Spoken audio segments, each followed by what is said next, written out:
അമ്മ ഒരുപാട് നല്ല കാര്യങ്ങൾ ചെയ്തുകൊണ്ടിരിക്കുകയാണ്. ആ സംഘടന ഒരിക്കലും അനാഥമാക്കാൻ പറ്റില്ല.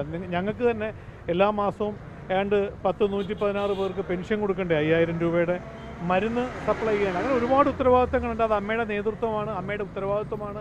അതിൽ നിന്ന് ഒഴിഞ്ഞു മാറാൻ ആരും തയ്യാറില്ല. ഞങ്ങളൊക്കെ തന്നെ 2 മാസം അതിൻ്റെ അഡ്ഹോക് കമ്മിറ്റിയായിട്ട് മുന്നോട്ട് പോകും. അതിനുശേഷം പുതിയ ഭരണസമിതി, അതിലാരൊക്കെ ചിലപ്പം ഈ ഭരണസമിതിയിലുള്ളവരുണ്ടാവാം. അന്നേരത്തേക്ക് കേസിൻ്റെ കാര്യങ്ങൾ മാറും. അപ്പം ഈ പറയുന്ന പോലെ അഗ്നിശുദ്ധി വരുത്തിയ ആൾക്കാർ, ആരോപിക്കപ്പെട്ട ആൾക്കാർ, തമാശ പറഞ്ഞവരും പറയാത്തവർക്കും ഒക്കെ വേണമെങ്കിൽ വരാമല്ലോ. അപ്പോൾ പിന്നെ വേറെ പ്രശ്നങ്ങൾ നിങ്ങളുടെ ഭാഗത്തുനിന്നും ഉണ്ടാവില്ല. ഇല്ലെങ്കിൽ നിങ്ങൾക്കൊരു സംശയം വരും. നിങ്ങളിലൂടെ സത്യത്തിൽ വരുന്ന ഏറ്റവും വലിയ പ്രശ്നം എന്താ അറിയുക? ജനങ്ങൾ അമ്മയെ തിരിച്ചറിയുന്നത് ഇപ്പം നിങ്ങളിലൂടെയാണ്. നിങ്ങളുടെ ചാനലിലൂടെ കണ്ടുകൊണ്ടാണ് കേരളത്തിലെ 3.5 കോടി ജനം അമ്മയെ ഇവാലുവേറ്റ് ചെയ്യുന്നത്. അപ്പോൾ നിങ്ങൾ ഉപയോഗിക്കുന്ന ഓരോരുത്തരും പറയുന്ന ഭാഷയ്ക്കനുസരിച്ചാണ് അമ്മയെ വിലയിരുത്തുന്നത്. അപ്പോൾ നമുക്കൊരു കൺഫ്യൂഷൻ വേണ്ട.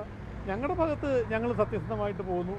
ഞങ്ങളെന്നും ഞങ്ങൾ പറഞ്ഞു, ഞങ്ങൾ ഇരയ്ക്കൊപ്പം തന്നെയാണ്, ഒരിക്കലും വേട്ടക്കാരനൊപ്പം. അത് അസന്നിഗ്ധമായിട്ട് ഇപ്പോഴും പ്രഖ്യാപിക്കുക. തെറ്റ് ചെയ്തു എന്ന് തെളിഞ്ഞു കഴിഞ്ഞാൽ ആരോപിക്കാൻ ആർക്കും പറ്റുമല്ലോ. ലോകത്ത് എത്രയോ പേർക്കെതിരെ ആരോപണങ്ങൾ വരുന്നു. ഒരാൾ തെറ്റ് ചെയ്തു എന്ന് പറഞ്ഞാൽ അയാൾക്കെതിരെ തെറ്റ് തെളിഞ്ഞാൽ ഉറപ്പായിട്ടും അമ്മ അതിനെ അനുകൂലിക്കാൻ നിൽക്കില്ല. യാതൊരു സംശയവും. അമ്മ ഇരക്കൊപ്പം തന്നെ. നിങ്ങളുടെ മനസ്സിൽ അങ്ങനെ തോന്നുന്നുണ്ടെങ്കിൽ നിങ്ങൾക്ക് അങ്ങനെ ചിന്തിക്കാം. ഞാനിപ്പോൾ പറഞ്ഞത് എനിക്കറിയാവുന്ന ഉത്തരവാണ്. മനസ്സിലായി?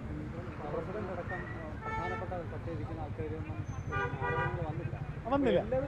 അതുകൊണ്ടാണ് ആ ധാർമ്മികത എന്നുള്ള വാക്ക് ഉപയോഗിച്ചത്. അതുകൊണ്ടാണ്. കാരണം ഞങ്ങൾക്ക് അമ്മയിൽ തോന്നി, ഞങ്ങൾ കുറച്ച് പേരെ അല്ലെങ്കിൽ അമ്മയിലെ മെമ്പേഴ്സിനെ, കാര്യം ഇപ്പം നിങ്ങൾ ഏറ്റവും കൂടുതൽ കോർണർ ചെയ്യപ്പെടുന്ന കലാകാരന്മാരെ, ആർട്ടിസ്റ്റുകളെ, ആക്ടേഴ്സിനെയാണ്. അതിൽ അമ്മയുടെ തലപ്പത്തിരിക്കുന്നവർ തൊട്ട് ആരോപണത്തിൽ വരുന്നു.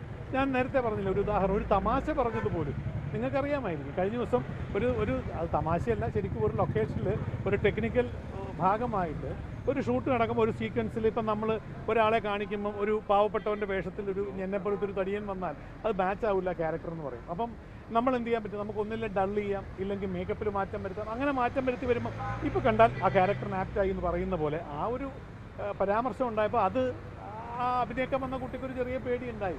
അതിൽ ഞാൻ ആ കുട്ടിയെ കുറ്റം പറയില്ല. പക്ഷേ അത് ഒരു ചാനലിലിരുന്ന് പറഞ്ഞപ്പോൾ അതും ഒരു പീഡന ശ്രമമായിട്ട് ക്ലാസിഫൈ ചെയ്തു. അപ്പോൾ അങ്ങനെയൊക്കെ വരുമ്പോൾ നമുക്ക് തന്നെ ഒരു വിഷമം, അതൊരു വിഷമമുണ്ടാക്കുന്ന കാര്യങ്ങളല്ലേ. ഈ ആരോപണങ്ങൾ നേരിടാൻ മാത്രമായിട്ട് ഞങ്ങളൊരു വശത്ത് നിൽക്കുമ്പോൾ തെറ്റ് ചെയ്യാത്ത ഒരു വലിയ 506 മെമ്പേഴ്സിൽ ഈ ആരോപണം വരുന്നത് തലപ്പത്തിരിക്കുന്നവർ തൊട്ട്. അപ്പോൾ അത് സംഘടനയ്ക്ക് മൊത്തത്തിൽ ഒരു വിഷമം ഉണ്ടാക്കുന്ന കാര്യമായപ്പം നമ്മൾ ആലോചിച്ചെടുത്ത തീരുമാനമാണ് എല്ലാവരും ഒഴിഞ്ഞു മാറുക. അഡ്ഹോക് കമ്മിറ്റി, ഇതിൻ്റെ ഭരണം പോകരുത്, അഡ്ഹോക് കമ്മിറ്റി മുമ്പോട്ട് കൊണ്ടുപോട്ടെ. ആ അഡ്ഹോക് കമ്മിറ്റി മുമ്പോട്ട് പോയി കഴിയുമ്പോൾ നമുക്ക് അടുത്ത 2 മാസത്തിനുള്ളിൽ ബൈലോ പ്രകാരം ഇലക്ഷൻ വെച്ച് പുതിയ അധികാരം. തെറ്റ് ചെയ്തവർ ശിക്ഷിക്കപ്പെട്ടു. ഒരു മാറ്റവും ഇല്ലല്ലോ. അതിനെന്താ സംശയം?